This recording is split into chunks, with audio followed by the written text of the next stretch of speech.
Welcome to Kaleshwaram TV. Jayashankar Bhupalpally జిల్లా కేంద్రంలోని శుక్రవారం ఐడీఓసీ కార్యాలయంలో జిల్లా కలెక్టర్ రాహుల్ శర్మ ఆధ్వర్యంలో అంతర్జాతీయ సహకార సంవత్సరం 2025 రైతు ఉత్పత్తి సంఘాల అభివృద్ధి అనే అంశాలపై సమావేశం నిర్వహించారు. ఈ సమావేశానికి ముఖ్య అతిథిగా ఎమ్మెల్యే గంట సత్యనారాయణరావు హాజరై మాట్లాడుతూ 2025 సంవత్సరాన్ని అంతర్జాతీయ సహకార సంవత్సరంగా ఐక్యరాజ్య సమితి ప్రకటించనున్నట్లు తెలిపారు. సహకార సంఘాలు గ్రామీణ ప్రాంత ప్రజల పేదరికం తగ్గింపు పరిస్థితికి దోహదపడతాయని అన్నారు. లక్షడిపేటలో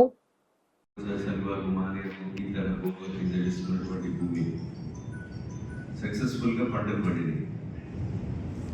ఈ వేసవిలో తేమ శాతం అనే ప్రాబ్లం ఎక్కడ ఉండదు. ఇప్పుడు నేను 60 సెంటర్లు తిరిగా, 60 సెంటర్లు కూడా తేమ శాతం 13, 14, 15 వస్తుంది.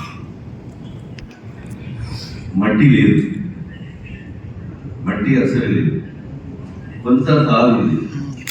ఇక్కడ వస్తుంది తాలు ఏదైతే ఈ వడ్ల కోత మిషన్ దగ్గర నంబర్ 18 పెట్టి గాడ్ ఎక్కువ రాని ఏదైతే కటింగ్ ఉందో ఆ తాలు కొంత బ్రేక్ అవుతుంది.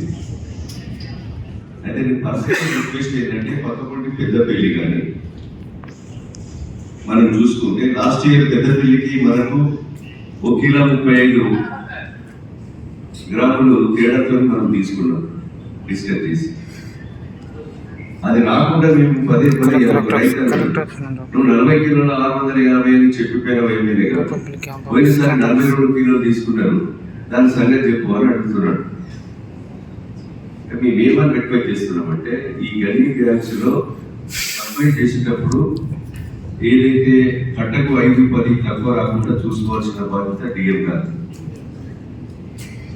అది చూసుకోవాలి. ఇప్పుడు నేను ఒక సంచి కాంట మీద పెట్టినప్పుడు ఆ కింద పడపడ ఒక 3 కిలోలు దాటి పెట్టింది. మీరు కుట్టించి ఇవ్వాలి, ఇచ్చినప్పుడు కుట్టించి ఇవ్వాలి. ఈ తరువు రాకుండా చూసుకోవాల్సినటువంటి బాధ్యత మన డిఎం సివిల్ సప్లై గారు చూసుకోవాలి. సమయంలో కాంటా అయిపోయిన తర్వాత ఆడ 2 లారీలు 3 లారీలు 4 లారీలు అయినా కూడా లారీలు రావడం లేదు. లారీలు పంపించడంలో డిఎం సివిల్ సప్లై కానీ ట్రాన్స్పోర్ట్ కాంట్రాక్టర్ కానీ టోటల్ ఫెయిల్యూర్. వాడు వానొస్తుందని అదే రైతులు భయపెట్టిస్తే నీకు డబ్బులు రావంటే ట్రాక్టర్లు పెట్టుకొని వేసుకొని మిల్లు దగ్గర సంఘటన ప్రతి విలేజ్లో ఉంది. కనుక ఇది జిల్లా అడ్మినిస్ట్రేషన్ రిక్వెస్ట్ చేస్తున్నా, ట్రాన్స్పోర్ట్ కాంట్రాక్టర్ను బ్లాక్ లిస్ట్ లో పెట్టవలసిందే. కాంట్రాక్టర్ ఎవరైతే తీసుకున్నారో ఆ ట్రాక్టర్ వాళ్ళకు డబ్బులు ఇవ్వడం లేదు. రైతులు ట్రాన్స్ఫర్లు తీసుకుపోయి మిల్లర్స్ దగ్గర వేస్తే వాడు లాస్ అయిపోతున్నారు, దాని ట్రాన్స్పోర్టర్ తీసుకుంటున్నాడు. రైతు 2 రకాలుగా దెబ్బతింటున్నాడు. ఇంకొకటి జరుగుతుంది, ప్రధాన అంశం రైస్ మిల్లర్స్ దగ్గర నా క్వాంటిటీ అయిపోయింది, నేను దించుకోను, నేను 1 కిలో 2 కిలోలు కట్ చేసుకుంటేనే దించుకుంటా, లేకపోతే నాకు ఇచ్చిన అలాట్మెంట్ అయిపోయింది అనేది రైస్ మిల్లర్స్ చెప్తున్నారు. ప్రతి పంటకి ఇది జరుగుతున్నటువంటి నగ్న సత్యం.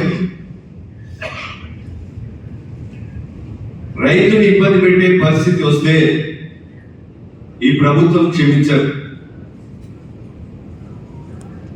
అన్ని రకాలుగా పంట కొనుగోలు కేంద్రాల దగ్గర, మిల్లర్ దగ్గర, ట్రాన్స్పోర్ట్ దగ్గర, గన్నీస్ దగ్గర రైతుని టార్గెట్ చేసే పరిస్థితి వస్తే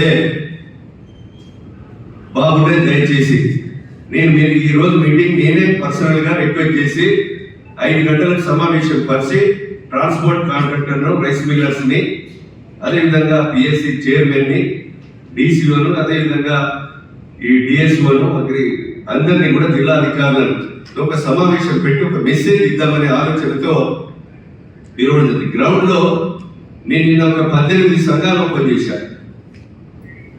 ఇలా రైతు భూపాలకి 2 మండలాలు అటెండ్ చేసి కూడా 2 మండలాల్లో భూపాల పేరులో ఒక 4 సంఘాలు, రేగొండలో 7 సంఘాలు వడ్ల కొనుగోలు కేంద్రాలు ప్రారంభించారు. ఇవి నేను మాట్లాడినటువంటి మాటలు రైతులు మాట్లాడేవి.